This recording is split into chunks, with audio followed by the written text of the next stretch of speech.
Dan Illman, Mike Beer, great card at the Spa on Saturday. The Jockey Club Gold Cup is the feature. Not far behind is this race. Let's take a look at the field for the Grade 1 Flower Bowl Invitational, going a mile and 3/8 on the inner turf. Warlike Goddess deserved 4-5 favorite, Mike. This horse was awesome last time out in the Glens Falls. It's kind of been awesome in her last two races. Yeah, I would argue she's been awesome in her last three races. And listen, she's made very few mistakes so far anyway, Dan. She's 5 for 6, really impressive stretch kick on this horse. I don't think we're, telling anybody something they don't already know if they've seen her run. She flies through the stretch. Now, she doesn't have a ton of early speed. She's a late kicker. I personally think that if they want to get her closer to a glacial pace, they can do so. Let's see what Timeform US thinks. They throw up the pace projector. There really isn't a blazer in this race. La Signare, Mike, stretching out in distance. I could see that horse maybe going to the lead. We don't know what we're going to get from the number 2 American Bridge, who came from out of it to win last time out in Italy. I have a feeling Lovely Lucky's going to show a little bit of speed this time around. Yeah, I can see the 5 going forward in here. Maybe even the 7. I don't see any reason why they wouldn't try to get that horse into the race early as she steps way up in class in here. It'll be interesting to see if La Signare does indeed go, Dan, because, it's been a while now. They've totally changed her running style, but some people might remember that when she got over here as a 3-year-old, she was a speed horse, and she wired the Wonder again as a 3-year-old in her only graded stakes win since she arrived stateside. Distance is a big question for La Signare because from a class standpoint, she certainly fits. She's multiple grade 1 placed. Let's watch the Diana last time out. And early in the race, she was in a pretty good position in the pocket. And she kind of got shuffled out of it on the turn. And we see her now trying to get to the outside in the stretch. And by this time, the winner, Altica, who's right in front of her, is in full flight. She comes with a determined run. She's a very useful horse, Mike, and she should get the right trip in here. It's all about whether you feel she can get the distance. Yeah, the distance, I guess, would be the big question for her. Obviously, if that pace projector is right, getting that kind of a trip would certainly help her chances to stretch out a little bit here. I like this horse, Dan. I think she's very consistent, very likable kind of horse, really hard trier. I liked her effort last time with the Diana. I think it's going to be hard for her to beat this field, but I could use her somewhere. Distance will not be a problem for the British-bred European Invader, the number 2 American Bridge, who won a group race in Italy last time out.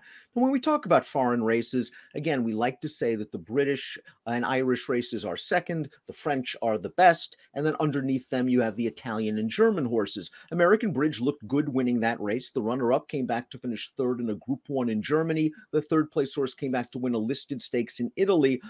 This filly is perfectly fine. She's a complete unknown. It'll be interesting to see if she can kick with Warlike Goddess. It will, because when you watch the couple of races that I saw of hers overseas, and she was racing at the minor tracks in France as well, she was just a deep closer who just really stayed. They would take her back to last in her races, get her out into the clear, and just let her run through the stretch, and she stays. I don't think you have to worry about distance with her. I suspect, considering who her owner is, that she stays here with Chad Brown after this race. I didn't think that she was going to be able to kick with Warlike Goddess, but we'll see. She's a real wild card in here. And let's watch Warlike Goddess's win earlier in the meet in the Grade 2 Glens Falls. They're swinging into the stretch. She is widest under a hold under Julien Leparoux. And for folks, this is a graded stakes race at Saratoga. There are no bums in here, and she wins this race in the manner of a morning workout. Leparoux really never has to get busy on her. Yeah, he basically never asked her for anything around the track, Dan. They took her back. They stayed on the outside. He followed My Sister Nat, who was no pushover, just missed in the Flower Bowl last year when it was run at Belmont Park. He just followed her around the track, waited until they got into the stretch, and then just blew her doors off. That was a really impressive win. I guess just as impressive as the win before that, and I guess just as impressive as the win before that. This filly's good. My Sister Nat, we saw her hold on for second behind Warlike Goddess in the Glens Falls. Do you give her any slight additional credit for kind of making the first move into a solid pace? The interior fractions of that race going a mile and a half were solid. My Sister Nat made her run, and she was just simply no match for Warlike Goddess. It's her second star off a short break. Yeah, she ran fine last time. I thought all in all she got the right kind of a trip. Unfortunately for her, she was towing Warlike Goddess into the race, and it was just no match for that horse. I guess, different trips in this race, and you never know how things are going to play out. Different trips could lead to a different result. And I feel like this is probably the most likely winner if Warlike Goddess either doesn't show up or has some trouble, but I'm not betting the race that way.